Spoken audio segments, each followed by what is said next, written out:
Le christianisme que vous connaissez n'a pas été créé par Jésus. Il a été créé par un empereur romain qui n'a jamais cru en rien de ce qu'il a ordonné aux autres de croire. Spinoza l'a découvert en analysant les documents du IVe siècle, pas les textes religieux, les documents politiques, les actes des conciles, les lettres entre évêques et empereurs, les décrets impériaux qui ont transformé une secte judaïque persécutée en la religion officielle du plus grand empire que le monde ait jamais connu. Et ce qu'il a trouvé a changé tout ce que nous pensions savoir sur l'origine du christianisme. Dans les prochaines minutes, je vais vous montrer exactement comment cela s'est passé. Je vais vous montrer les noms, les dates, les décisions politiques qui ont créé la religion, que 2 milliards de personnes suivent aujourd'hui. Et je vais vous expliquer pourquoi l'Église n'admettra jamais cela. Mais d'abord, laissez-moi vous poser une question. Savez-vous qui était Constantin? La plupart des gens connaissent la version officielle. Constantin était un empereur romain qui s'est converti au christianisme après avoir vu une croix dans le ciel avant une bataille. Il a légalisé le christianisme, a arrêté les persécutions et a sauvé l'Église. C'est l'histoire d'un miracle, d'une conversion sincère, d'un homme transformé par la foi. Il y a juste un problème. Rien de tout cela n'est vrai. Spinoza a été l'un des premiers à remettre en question ce récit. Il a analysé les documents de l'époque et a réalisé que l'histoire officielle ne faisait aucun sens. Si Constantin était un chrétien converti, pourquoi est-il resté Pontifex Maximus, le grand prêtre de la religion païenne romaine, jusqu'à la fin de sa vie? Si Constantin avait foi en Christ, pourquoi n'a-t-il été baptisé que sur son lit de mort, plus de 20 ans après sa supposée conversion? Si Constantin aimait l'Église, pourquoi a-t-il ordonné de tuer son propre fils et sa femme, pour des raisons politiques, sans aucun remords enregistré? La réponse que Spinoza a trouvée est simple. Constantin ne s'est jamais converti. Il a utilisé le christianisme. Laissez-moi vous expliquer le contexte. En l'an 312 après Jésus-Christ, l'Empire romain était en crise. Il y avait 4 empereurs en compétition pour le pouvoir. Des guerres civiles dévastèrent les provinces. L'économie était en collapse. Le peuple était divisé entre des dizaines de religions différentes. Constantin était l'un des 4 empereurs. Il contrôlait la Gaule et la Bretagne, les provinces les plus pauvres et les moins importantes. Il avait besoin de quelque chose pour unifier ses armées, pour donner à ses soldats une cause pour laquelle se battre. Et il l'a trouvé chez les chrétiens, à cette époque. Les chrétiens représentaient environ 10% de la population de l'Empire, mais ils étaient un groupe cohérent. Ils avaient une structure organisationnelle. Ils avaient des évêques dans chaque ville importante. Ils avaient un réseau de communication qui traversait tout le territoire romain. Et le plus important, les chrétiens étaient connus pour leur loyauté absolue. Ils avaient résisté à des siècles de persécutions sans abandonner leur foi. Ils avaient préféré mourir, plutôt que de nier leurs croyances. Constantin a vu du potentiel en cela. S'il pouvait mettre toute cette loyauté à son service, il aurait une armée imbattable. Il aurait un réseau de soutien dans toutes les villes. Il aurait une idéologie qui justifierait son pouvoir. Alors, la nuit avant la bataille du pont Milvius, Constantin a eu sa fameuse vision. Du moins, c'est ce qu'il a raconté ensuite. Il existe 3 versions différentes de cette histoire, toutes racontées par Constantin lui-même à des moments différents. Dans une version, il a vu une croix dans le ciel avec les mots « Par ce signe tu vaincras ». Dans une autre version, c'était un rêve. Dans une autre encore, c'était une vision du dieu Soleil, pas de Christ. Spinoza a noté ces incohérences et a réalisé quelque chose que les historiens de l'Église préfèrent ignorer. Les premières versions de l'histoire ne mentionnent aucune croix. Elles mentionnent le Chi-Rho, un symbole qui était déjà utilisé par les païens avant d'être associé à Christ. Elles mentionnent le Sol Invictus, le dieu soleil que Constantin adorait publiquement. La version avec la croix n'est apparue que des années plus tard, lorsque Constantin avait déjà consolidé son pouvoir et avait besoin d'une histoire plus chrétienne à raconter. En d'autres termes, la vision n'est probablement jamais arrivée. Ou si elle est arrivée, elle n'avait rien à voir avec Jésus. Mais ça a marché. Constantin a gagné la bataille. Il a attribué la victoire au Dieu des chrétiens et a commencé à utiliser le christianisme comme outil politique en 313. Il a publié l'édit de Milan, légalisant le christianisme, mais pas parce qu'il y croyait, parce qu'il avait besoin des chrétiens de son côté. Dans les années suivantes, Constantin a accordé des privilèges énormes à l'Église. Il a exempté le clergé d'impôts. Il a donné des terres et de l'argent pour construire des basiliques. Il a permis aux évêques de juger des affaires civiles. Il a transformé l'Église en une institution puissante et riche. Mais il a exigé quelque chose en retour, le contrôle. Et c'est ici que commence la partie que l'Église ne raconte jamais. En 325, Constantin a convoqué le concile de Nicée. L'histoire officielle dit que c'était pour résoudre des différends théologiques. Les évêques étaient divisés sur la nature de Jésus. Certains disaient que Jésus était Dieu. D'autres disaient que c'était une créature créée par Dieu. D'autres disaient quelque chose entre les deux. Constantin voulait l'unité. Il avait besoin d'une doctrine unique que tous suivent, pas parce qu'il se souciait de la théologie, parce que la division religieuse signifiait la division politique. Spinoza a analysé les documents de ce concile et a découvert quelque chose de perturbant. Constantin n'a pas seulement convoqué le concile, il l'a présidé, il a déterminé l'agenda, il a fait pression sur les évêques pour qu'ils parviennent à un consensus. Et quand ils ne parvenaient pas à se mettre d'accord, il décidait simplement pour eux. Le credo de Nicée, cette déclaration de foi que les catholiques et les protestants récitent encore aujourd'hui, a été approuvée sous pression impériale. Les évêques qui étaient en désaccord ont été exilés, leurs écrits ont été brûlés, leurs églises ont été fermées. Ce n'était pas une décision religieuse, c'était un décret impérial. Mais attendez, la partie la plus choquante reste à venir. Le credo de Nicée a déclaré que Jésus était consubstantiel au Père, une seule substance divine, Dieu de Dieu, lumière de lumière. Cette formulation ne vient pas des évangiles. Elle ne vient pas des lettres de Paul. Elle ne vient d'aucun texte chrétien primitif. Elle vient de la philosophie grecque. Le terme homousios, traduit par consubstantiel, était un concept néo-platonicien. Des philosophes païens utilisaient ce terme depuis des siècles pour décrire la relation entre différentes manifestations du divin. Constantin, qui avait été élevé en adorant le Sol Invictus, une divinité que les philosophes identifiaient à l'un néo-platonicien, a simplement pris des concepts de la religion qu'il comprenait vraiment et les a imposés aux chrétiens. Spinoza a réalisé cela et a réalisé le schéma. Le christianisme du IVe siècle n'était pas la religion de Jésus. C'était une fusion artificielle d'éléments judaïques, grecs et romains, montés pour servir les desseins politiques de l'Empire. Et cette fusion s'est produite lors de plusieurs conciles, tout au long du IVe siècle. À Nicée, en 325, ils ont défini la divinité de Jésus. À Constantinople, en 381, ils ont défini la divinité du Saint-Esprit, complétant ainsi la Trinité, une décision capitale. À Éphèse, en 431, ils ont décrété que Marie était la mère de Dieu, un dogme central.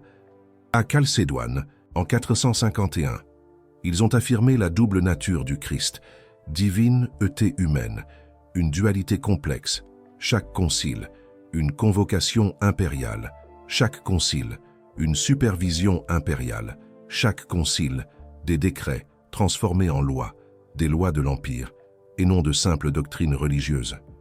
La discordance était synonyme d'exil, les livres, brûlés, les églises, confisquées, une répression, implacable, religion ou contrôle politique, une question qui persiste.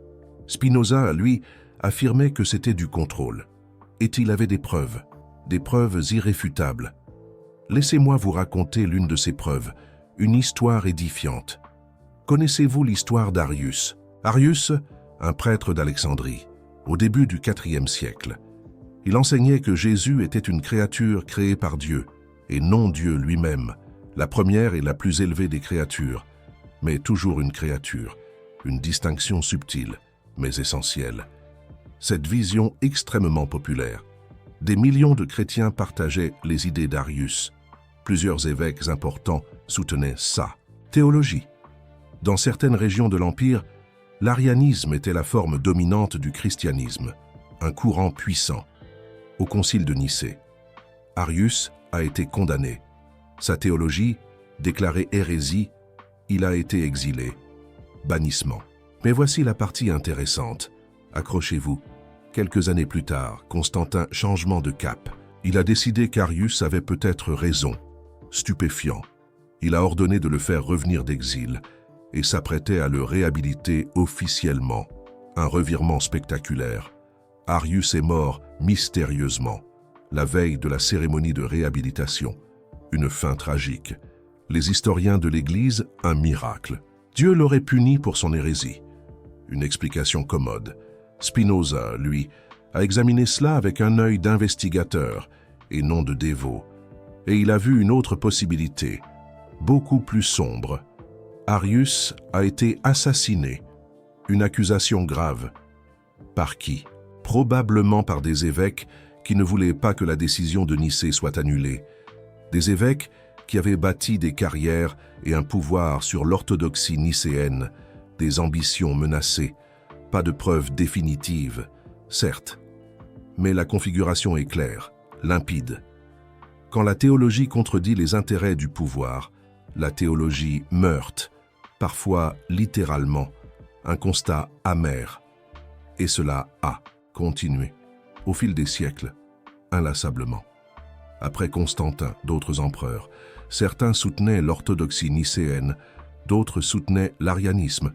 À chaque changement d'empereur, la doctrine officielle changeait constamment. Des évêques exilés, puis réhabilités, des conciles convoqués, puis annulés, une valse macabre. La foi des chrétiens ordinaires, déterminée par celui qui était sur le trône. Impensable. Ceci n'est pas de la religion, c'est de la politique, avec un habillage sacré, une imposture. Et laissez-moi vous raconter un autre détail que l'Église cache sur ses conciles, un secret bien gardé. Saviez-vous que plusieurs des évêques les plus importants du IVe siècle étaient analphabètes? Incroyable, mais vrai, oui.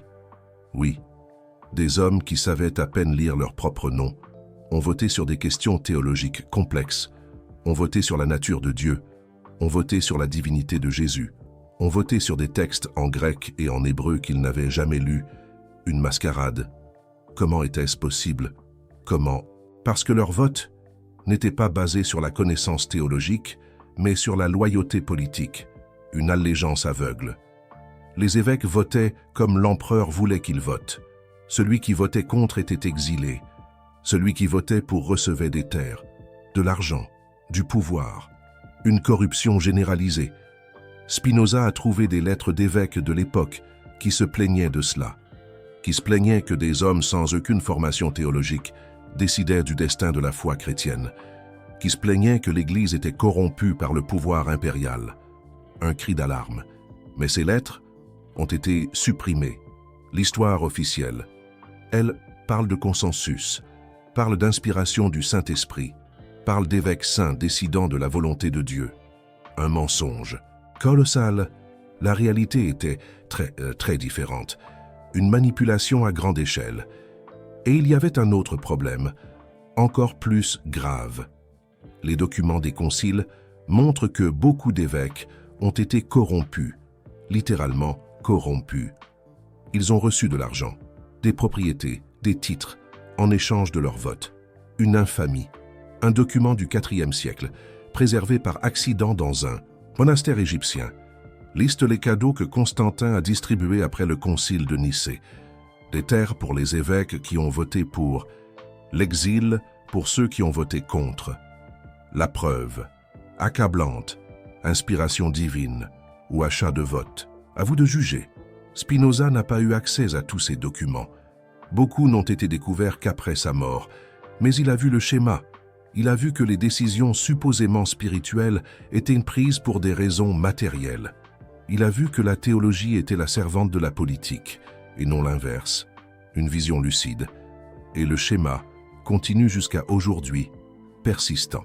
L'Église n'a jamais admis que le credo de Nicée a été imposé par la pression impériale, jamais admis que des évêques ont été exilés pour avoir été en désaccord, jamais admis que la doctrine que 2 milliards de personnes suivent a été décidée lors de votes manipulés. Elle se murait dans le silence. Pourquoi? Pourquoi? Parce qu'admettre serait détruire la base de son autorité.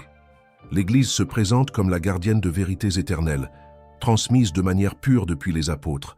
Admettre que ces vérités ont été fabriquées lors de conciles politiques détruirait tout le récit.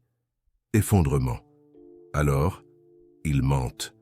Ils mentent depuis 1700 ans. Et ils continuent de mentir aujourd'hui. Une tragédie. Spinoza a compris cela avec une clarté que peu avant lui avaient eu une perspective unique. Il a écrit que la religion organisée ne sert pas à rapprocher l'homme de Dieu. Elle sert à rapprocher l'homme du pouvoir terrestre de celui qui contrôle la religion. Une affirmation audacieuse. Et le IVe siècle l'a prouvé de manière indiscutable, irréfutable. Mais la dissimulation va encore plus. Profond. Accrochez-vous. Savez-vous ce qui est arrivé au texte sacré pendant le IVe siècle? Un tour de vis.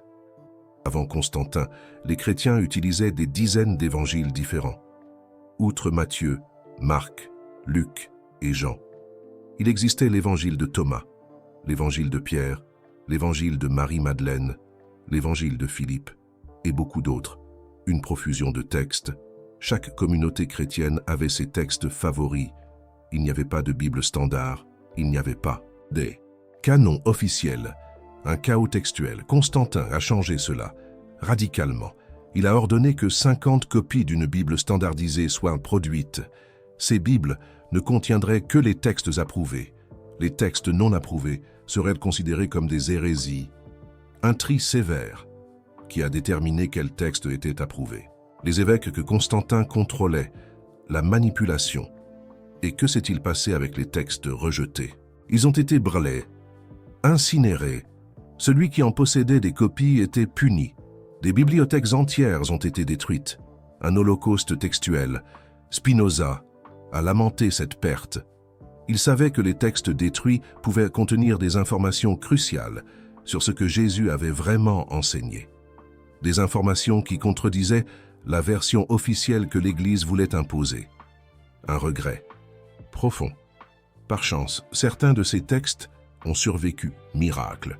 En 1945, des paysans égyptiens ont découvert une jarre enterrée près de Nag Hammadi. À l'intérieur, il y avait 13 codex de cuir contenant 52 textes chrétiens anciens. Des textes qui avaient été cachés au IVe siècle, probablement par des moines qui ne voulaient pas qu'ils soient détruits. Une découverte inestimable. Les textes de Nag Hammadi ont révolutionné notre compréhension du christianisme primitif. Un nouveau regard. Laissez-moi vous parler de certains de ces textes, parce qu'ils révèlent un christianisme complètement différent de celui que vous connaissez. Une autre histoire. L'évangile de Thomas, par exemple, contient 114 paroles attribuées à Jésus. Certaines sont identiques à celles des évangiles canoniques, mais d'autres sont complètement différentes. Des paroles qui mettent l'accent sur l'illumination intérieure, la divinité au sein de chaque personne, et l'inutilité d'intermédiaire entre l'homme et Dieu. Cet évangile était extrêmement populaire durant les premiers siècles. Des communautés entières le considéraient plus important que Matthieu, Marc, Luc et Jean. Mais il a été déclaré hérésie au IVe siècle, et presque tous les exemplaires ont été détruits. Pourquoi? Parce que l'évangile de Thomas enseignait que chaque personne pouvait trouver Dieu en elle-même, n'avait pas besoin d'église, n'avait pas besoin de prêtres, n'avait pas besoin de rituels ou de sacrements. C'était inacceptable pour une église qui voulait être l'intermédiaire obligatoire entre l'homme et Dieu. L'évangile de Marie-Madeleine est encore plus perturbateur.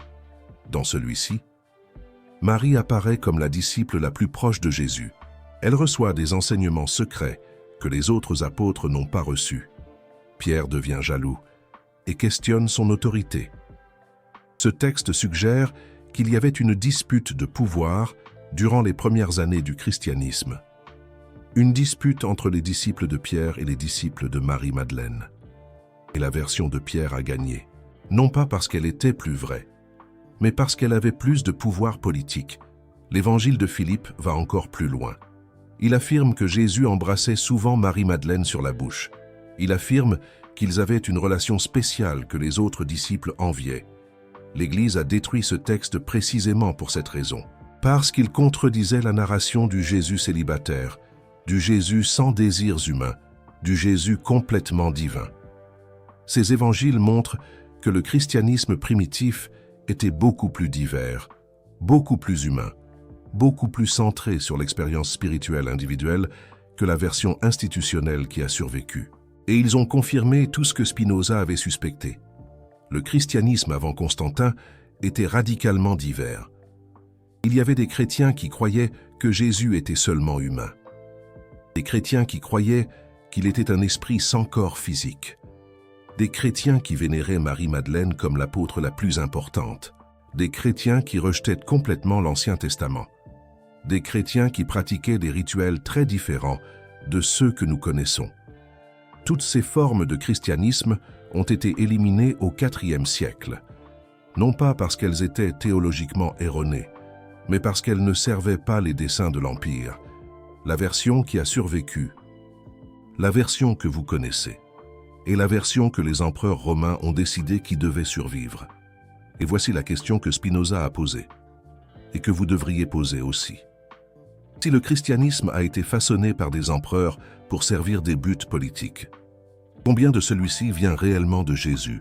Combien de doctrines que vous croyez ont été inventées lors de conciles contrôlés par des politiciens? Combien de textes sacrés qui pourraient vous montrer la vérité ont été brûlés sur ordre impérial?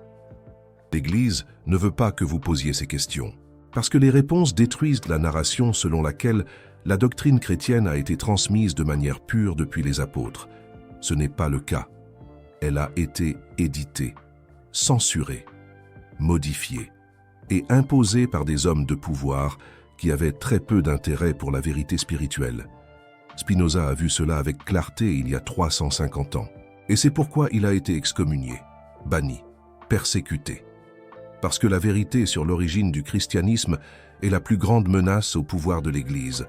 Maintenant, laissez-moi vous raconter une découverte spécifique qui illustre tout cela. Savez-vous comment le dimanche est devenu le jour sacré des chrétiens? Les premiers chrétiens, qui étaient juifs, gardèrent le samedi, le 7e jour, le jour de repos ordonné dans les 10 commandements. Jésus gardait le samedi. Les apôtres gardèrent le samedi. Les premières communautés chrétiennes gardèrent le samedi. Alors, pourquoi les chrétiens d'aujourd'hui gardent le dimanche? La réponse se trouve dans un décret de Constantin de 321 après Jésus-Christ. Cette année-là, Constantin a publié une loi déterminant que le vénérable jour du soleil serait jour de repos dans tout l'Empire. Les magasins devraient en fermer, les tribunaux ne fonctionneraient pas. Les travaux non essentiels seraient interdits. Faites attention au nom. Jour du soleil. Pas jour du Seigneur. Pas jour de la résurrection. Constantin adorait encore le sol Invictus, et le dimanche était le jour sacré de cette religion solaire. Mais les chrétiens avaient déjà une tradition de se réunir le dimanche pour célébrer la résurrection de Jésus, qui, selon les évangiles, a eu lieu le premier jour de la semaine. Constantin a vu une opportunité. En déclarant le dimanche comme jour sacré officiel, il plaisait autant aux adorateurs du soleil qu'aux chrétiens, faisait d'une pierre 2 coups, avec le temps. L'origine solaire a été oubliée. L'Église a commencé à enseigner que le dimanche avait toujours été le jour sacré chrétien, que Jésus avait aboli le samedi, que garder le samedi était du judaïsme, pas du christianisme. Mais ce n'est pas vrai. Le samedi a été remplacé par le dimanche pour des raisons politiques, pas théologiques, par décret impérial, pas par révélation divine. Spinoza a documenté cela, et a documenté des dizaines d'autres exemples similaires. La date de Noël, choisie pour coïncider avec des festivals solaires païens, la virginité perpétuelle de Marie, une doctrine qui n'est devenue officielle qu'au IVe siècle, après des débats politiques accalorés. Le célibat clérical, imposé pour des raisons économiques, pour éviter que les propriétés de l'Église ne soient héritées par les enfants de prêtres. Chacune de ces doctrines a une histoire politique derrière elle, une histoire que l'Église préfère ne pas raconter. Spinoza l'a racontée et a payé le prix. Et laissez-moi vous raconter encore quelque chose que l'Église a fabriqué au IVe siècle et que vous n'avez probablement jamais entendu. L'image de Jésus que vous avez dans la tête. Cet homme à la peau claire, aux longs cheveux châtains, à la barbe bien faite, aux yeux bleus ou verts. Cette image n'existait pas avant le IVe siècle. Les chrétiens primitifs ne faisaient pas d'image de Jésus. C'était considéré comme de l'idolâtrie.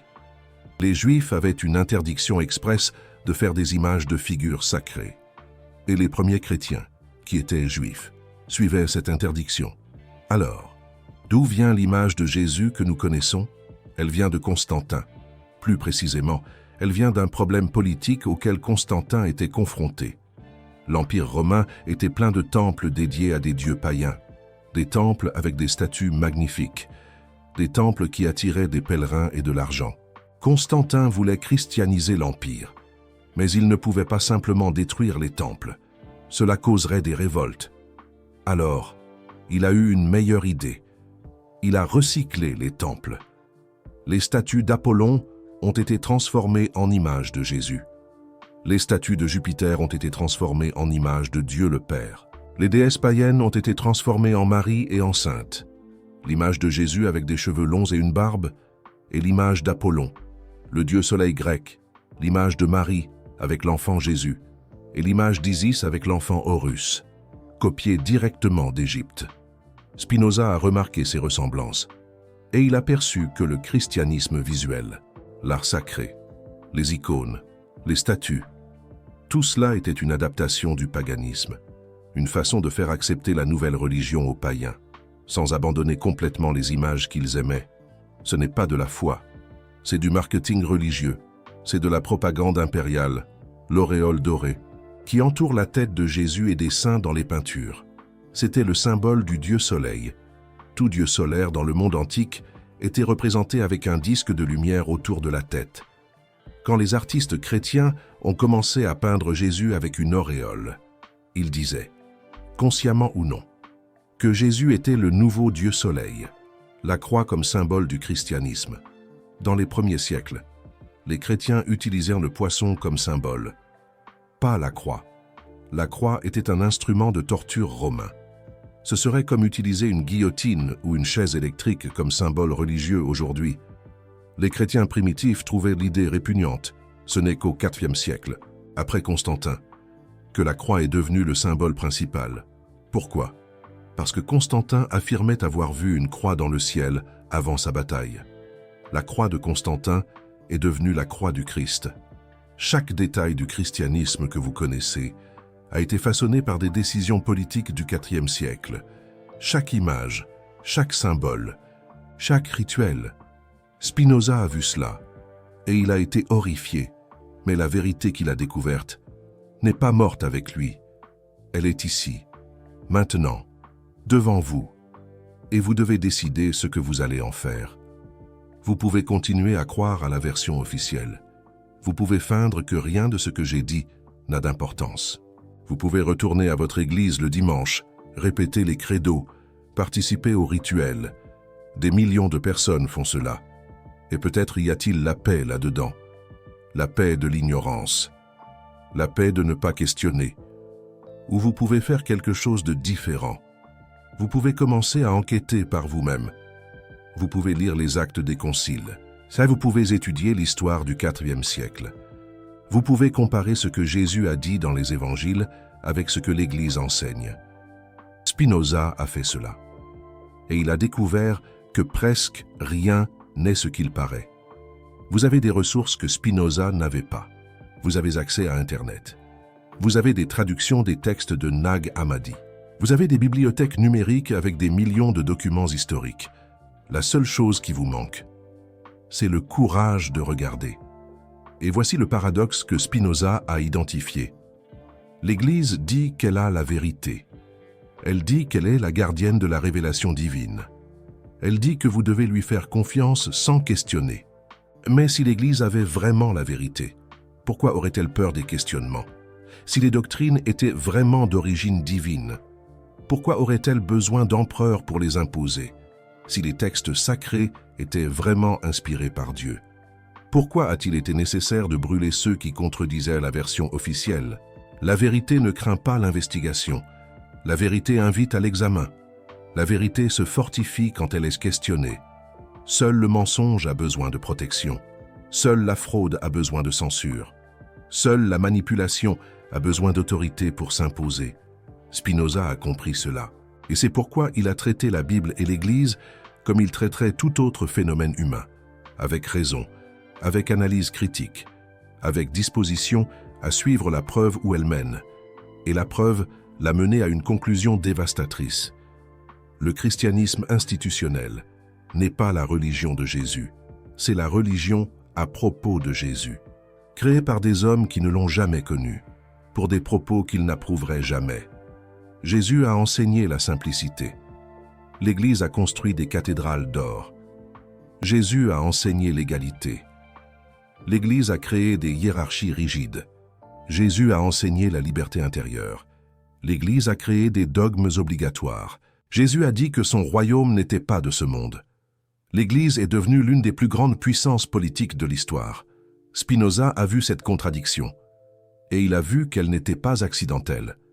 C'était le résultat inévitable de ce qui s'est passé au IVe siècle, quand l'Empire a capturé la religion et l'a transformée en outil de contrôle. Maintenant, je sais que c'est beaucoup à digérer. Vous venez d'entendre que la religion dans laquelle vous avez été élevé peut avoir été fabriquée par des politiciens romains, que les doctrines auxquelles vous croyez ont été imposées par des empereurs, que les textes que vous considérez comme sacrés ont été sélectionnés et censurés par des hommes avec des agendas de pouvoir. Cela ébranle des fondements. Et je comprends si vous êtes en colère. En colère contre moi pour avoir raconté cela. En colère contre l'Église pour l'avoir caché. En colère contre vous-même pour ne jamais avoir questionné. Mais laissez-moi vous dire quelque chose que Spinoza a découvert à la fin de sa vie. La vérité n'est pas l'ennemi de la spiritualité. Le mensonge l'est.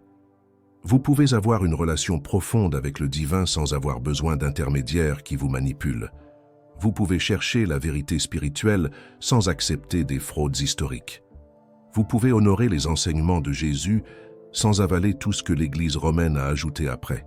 En fait, c'est peut-être la seule façon de vraiment trouver ce que Jésus a enseigné, en enlevant les couches de politique, de pouvoir, de contrôle, en enlevant les conciles, les décrets, les impositions impériales. Que reste-t-il? Un homme qui a enseigné à aimer ses ennemis, à pardonner sans limite, à chercher le royaume de Dieu à l'intérieur de soi, à traiter les autres comme on aimerait être traité. Aucun concile n'a inventé cela. Aucun empereur n'a décrété cela. Ces enseignements sont dans les évangiles depuis le début, et ils n'ont pas besoin de Rome pour être vrais. Spinoza a trouvé la paix là-dedans. Après avoir été excommunié, banni, persécuté, après avoir perdu tout ce que la société considère comme important, il a trouvé une connexion avec le divin qui ne dépendait d'aucune institution. Il a appelé cela l'amour intellectuel de Dieu. Une compréhension rationnelle de la nature divine qui remplit l'âme sans avoir besoin de dogmes ou de rituels. Vous pouvez trouver cela aussi. Mais d'abord, vous devez lâcher les mensonges. Vous devez accepter que ce qu'on vous a enseigné peut ne pas être vrai. Vous devez être disposé à reconstruire votre vision du monde sur la base de la preuve, pas de l'autorité. Et il faut du courage pour cela. Spinoza en a eu. Et il est mort en paix. Le choix, maintenant, est le vôtre. Avant de continuer, je dois reconnaître quelque chose d'important. Vous avez consacré un temps significatif de votre vie à cette vidéo. Vous avez entendu des informations que la plupart des gens n'entendent jamais. Vous avez affronté des vérités que la plupart préfèrent éviter. Cela a exigé quelque chose de vous, de l'attention, de l'ouverture, du courage intellectuel. Et ce contenu a exigé quelque chose de moi aussi, de la recherche, du temps, et oui, du risque. Révéler des vérités sur l'Église n'est pas sûr, ça ne l'a jamais été. Spinoza a failli être assassiné pour cela. D'autres l'ont été. Mais je crois que la vérité vaut le risque. Si vous le croyez aussi, il existe une façon de le démontrer. Juste en bas, il y a un bouton appelé Super Thanks, ce cœur doré. Quand vous cliquez, ce n'est pas juste donner de l'argent, c'est faire une déclaration. Vous dites que l'information comme celle-ci compte, que la recherche sérieuse mérite un soutien, que la vérité historique vaut plus que des narrations convenientes. Spinoza a vécu dans la pauvreté parce qu'il a refusé de vendre son intégrité. Il est mort en polissant des lentilles, parce qu'aucune université n'osait l'employer. Je ne vous demande pas de vivre dans la pauvreté. Je vous demande de reconnaître la valeur de ce que vous venez d'entendre. Chaque personne qui soutient permet que plus de contenu comme celui-ci soit produit. Plus de recherches, plus de révélations, plus de vérités qu'on a tenté d'enterrer au IVe siècle et qui ressurgissent maintenant. Vous faites partie de ça quand vous cliquez sur ce cœur. Et maintenant, laissez-moi terminer avec quelque chose qui va vous accompagner. Spinoza est mort en 1677. Il avait 44 ans. Il est mort pauvre, exilé, rejeté par toutes les communautés religieuses de son époque. Mais à l'heure de sa mort, il était en Paix. Ses derniers jours ont été tranquilles. Il a conversé avec des amis. Il a fumé sa pipe. Il a discuté de philosophie. Il n'a pas eu peur de ce qui allait venir après. Pourquoi? Parce qu'il avait construit sa vie sur la vérité, et non sur des illusions. Il avait affronté les questions les plus difficiles et trouvé ses propres réponses. Il n'avait pas besoin de promesses de paradis ou de menaces d'enfer pour donner un sens à son existence. Il avait ce qu'il appelait la béatitude, un état de paix qui vient de la compréhension rationnelle de la nature de Dieu et de l'univers, comme l'expliquait Spinoza lui-même dans son Éthique. Cette béatitude n'est pas une récompense pour la vertu, mais la vertu elle-même. Constantin, d'un autre côté, est mort dans l'agonie du doute, après une vie entière à manipuler la religion pour ses propres objectifs. Constantin a finalement été baptisé sur son lit de mort, non par conviction, mais par peur. La même peur qu'il avait exploitée chez des millions d'autres. Il a construit sa vie sur le pouvoir, et non sur la vérité.